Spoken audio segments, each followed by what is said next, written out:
Hello, and back with another video um, for my new YouTube channel. So, I'm going to, in this video, I'm going to try and talk about a few different things. Some science, and I'm just going to go from there because it's a little bit of a off the cuff video, so I haven't got a script or anything set for this video. But hopefully I can cover some stuff that I wanted to talk about. By the way, I just got this new e-cig, which is by a company called Lux,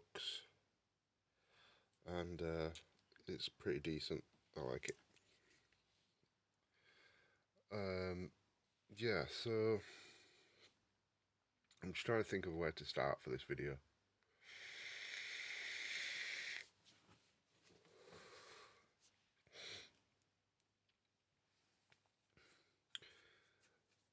Thinking about the nature of the universe that we live in.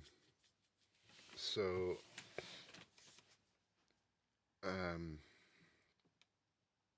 when you look up at the universe, when you look up at the night sky, what kind of things go through your mind? Are you thinking about just the beauty of the stars and the moon? You can sometimes see with the naked eye. You can sometimes see other objects in the sky. Obviously, you can see the moon or the sun if it's the daytime, and stars and constellations. But using a telescope, you can see planets as well. There's an app that I use called Stellarium, which allows you. It's a telescope that that allows you to use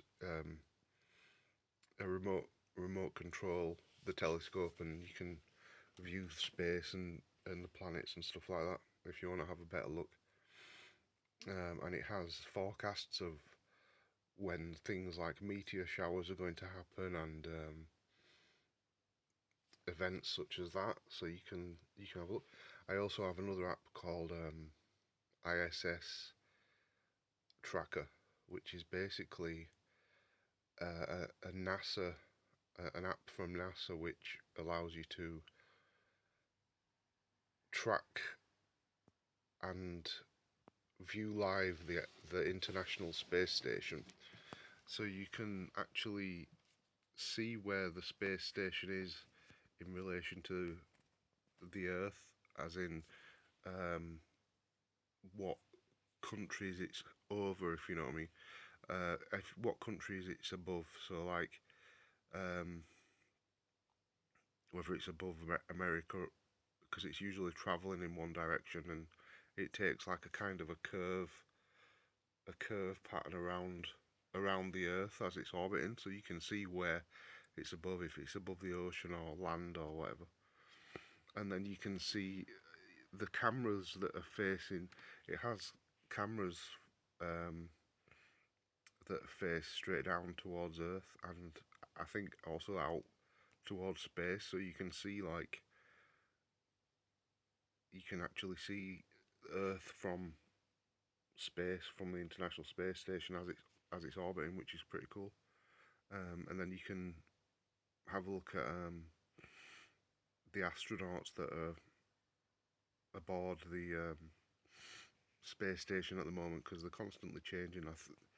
They do, like, they stay up there for a while and then they swap over, and you can track who's on the space station and what jobs they're doing and stuff like that.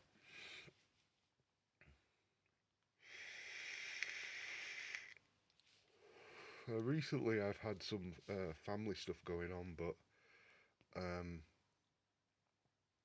I've been trying to sort those issues out and whatnot. But I haven't had much time to. I've also been working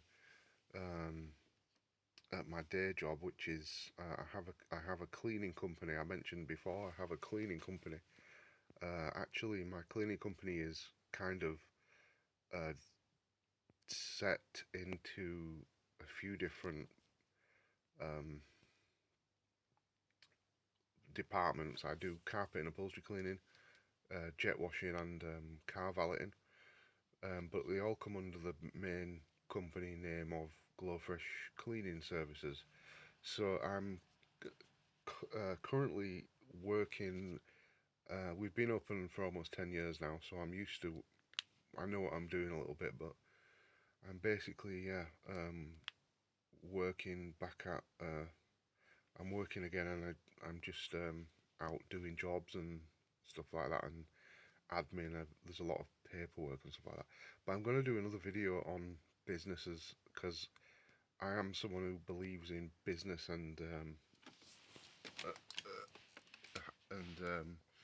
entrepreneurship and stuff like that. So I'm gonna do another video, I think, on business and maybe some information for people thinking about starting new businesses and whatnot, especially in the industries that I've got experience in. I have got other small businesses, but um, yeah, I'll go into those later. But yeah, basically, with regards to science, I'm gonna stay away from most of the areas, but I haven't properly studied science in the way that I used to for a few years, but I've been picking at it and thinking about certain things along the way whilst I've been off work and getting back to work and thinking about other subjects that I need to learn about, like politics and religion. But I have been sort of thinking about science. I think to some degree you're always sort of thinking about something sciencey, but um, yeah, I believe a good subject for me to go into quickly would be let me think.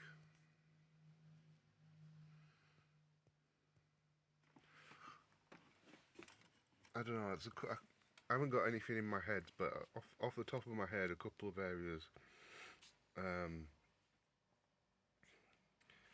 uh, Thinking about life on other planets maybe is a good place to start because it's one place that I always come back to. Like I can study. I enjoy studying quantum mechanics and maybe physics a little bit, and biology. I don't really study biology that much, but I do like evolution. I like studying evolution and some chemistry. I tend not to naturally be drawn to chemistry, but sometimes I'll study certain bits and parts of it if I'm thinking about something along those lines. So yeah, aliens and lives on other planets. I would start if somebody was asking me about aliens, which they sometimes do. It's a topic that when I tell people that I'm into science, they um, usually it's one of the first topics that comes up is aliens. And I always say, first of all, just in layman's terms, it is likely that there is life somewhere out there. I mean, there's either life out there in the universe on another planet, or there's not. In which case, if there's not life out there on another planet, that means that we are extremely unique, which is almost as weird because it's such a massive, infinitely huge universe that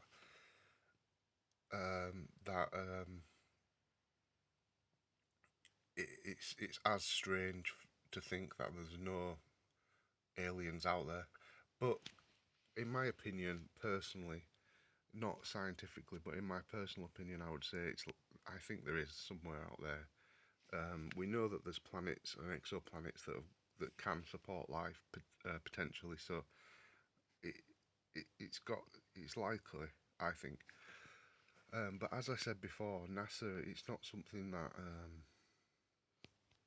NASA and other space agencies have been researching. They send radio signals into space, and they've sent objects out into space to see. They sent like a record, a gold-plated record on, or a solid gold record on aboard the spacecraft Voyager, and they send radio signals out into space to, in a hope that some life will pick up a radio signal coming from here, and they'll know where we are, or they'll respond with radio signal or something that we can detect. But the problem with that is, number one, it's a case of how old the life is. So, for example, human beings on our planet, we're pretty old in the sense that we're advanced enough to be able to send spacecrafts and radio signals out into space and detect signals coming in and going out and light, and we're we're not that advanced, but we're advanced enough to do those things. So if there's life out there on other planets, we have to hope that it's as old and advanced as us, or more advanced. If it's less advanced and it's just single-celled organisms or plants or insects or something like that, that means that advanced life to the point where it can communicate with us and share information and actually do stuff like that, might be millions of years off, millions and millions of years away, if that's not the case, if it is just basic single-celled organisms or something like that. So yeah, there might be life out there, but it might be extremely young and not developed enough or advanced enough to be able to even. It'd be like us trying to communicate with a jellyfish or something like that. It's just not going to happen. So yeah, it's one of those things we just don't know yet. You can search. I mean, obviously there's data out there from the scientists. There's data that you can look at regarding UFO sightings and science that has attempted to contact other life forms and different stuff like that. Another thing to note about aliens and life outside of our planet is that if that life is more advanced than us and it's a lot different, it might operate in another dimension, which sounds a little bit Twilight Zone kind of thing, but it may operate in a higher dimension than we are capable of observing. So, in theory, there could be life floating around our planet now that it's invisible to us. If it's in like a 6, 7, 10, 1,000, if it's in a different dimension, and we can't observe it, we won't even know that it's there. So in theory, there could be aliens here right now that are invisible, which is quite a cool or scary concept depending on how you look at it. But it's the same as everything else. It just depends how you look at it and how you approach researching and working on it. There's a lot of good work out there, and that's how I try and do things. I try and do good work, and I usually get going, do my thing, and I'm okay. So that's good. But yeah, like I say, there's a lot of accessible information out there, and research that you can do, and you can look up at the night sky, and you can track the rovers that are on Mars and stuff like that, and you can find information about like Area 51, and a lot of people think or like to think that Area 51 is full of aliens and UFOs that have crash landed into Earth, which is like a romantic concept, but in reality, it's likely that, I mean, I don't know what's in Area 51 100%, obviously it's top secret, but it's likely that Area 51 is just full of spy planes and military technology. So, like, the technology is extremely advanced, though, so it's as good as. It sounds more boring because it's not likely that there's actually aliens in there, but who knows what's in there. I'm about 95% sure that I know what's in Area 51, and that is um, spacecrafts that the the American government have built, but advanced spacecraft, so like stealth technology, aircrafts that use stealth technology and plasma weapons and weather control systems, some crazy stuff, some technology that's not even close to being accessible by anyone else. If it is human technology built by the US government, and possibly in another wacky theory, technology that's built by other governments that's being reverse engineered, or even UFOs that are being reverse engineered. But the most likely thing is that it's just an extremely top secret, advanced American government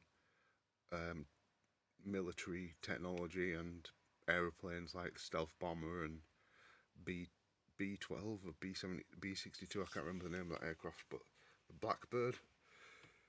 So yeah, that's pretty much Area 51. Yeah. What else can we talk about? There is a. It's not exactly the same thing, but uh, there's an Area 50. What it's actually called is, in a jokey kind of way, is the Area 51 of the UK, but it's called Memworth Hill and it's in North Yorkshire. If you drive past it, it's a huge American airbase in Yorkshire, and it has massive white golf ball shaped observation posts in the base.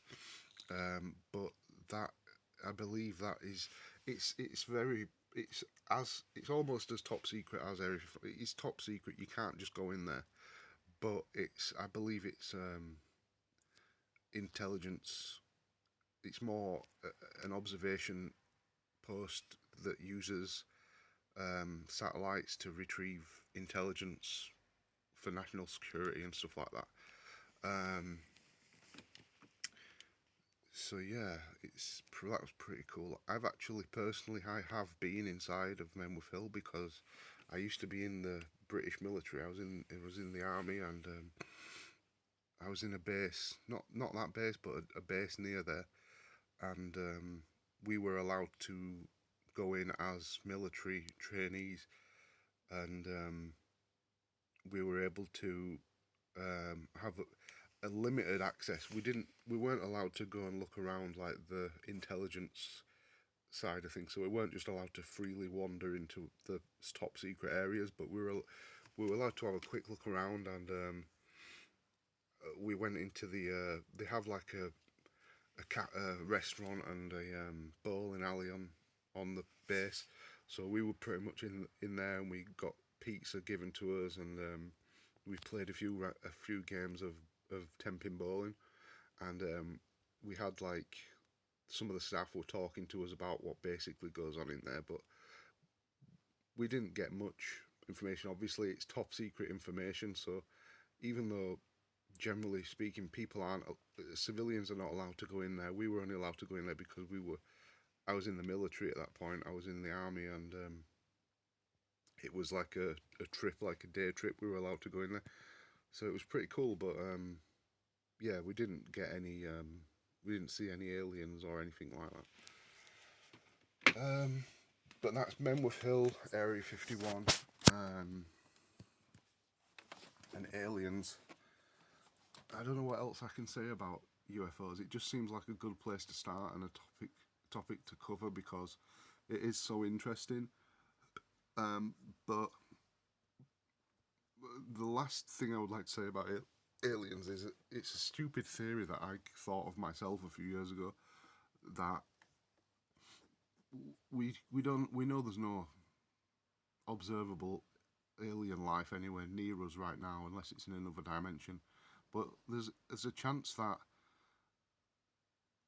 if our species goes to other planets over the next million years, or 2 million years, or 10 million years, 20 million years, if we fast forward to a few million years into the future, and our human beings are on other planets and they've evolved differently on those other planets, then technically those are classed as aliens, because even though they were human beings at one point, if human beings travel to Mars and live on Mars, and then you fast forward to 1 million or 10 million years in the future, the human beings that are born on that planet are Martians. They're not Earth people. They're actually, I mean, they would be called Martians. And I'm not 100% sure of the science on this, but if you fast forward to 10, 20, 30 million years, and there's still people on that planet and they've evolved differently because of the surroundings being on Mars, they may evolve differently. Technically, those could be the aliens that we're thinking of, which is another weird concept to get your head around, but interesting nonetheless. So yeah, yeah, that's enough for now. Anyway, I'm gonna the next video I make is probably I'm probably gonna make something a bit more to do with religion, because I've done a few about science now, so I'm gonna make the next one maybe about religion. But yeah, I'm gonna probably make some about philosophy. There's gonna be a nice mixture of philosophy, religion, and science, and then some other general stuff that I rant about. So yeah, thank you for tuning in. Please like and subscribe. All right, bye.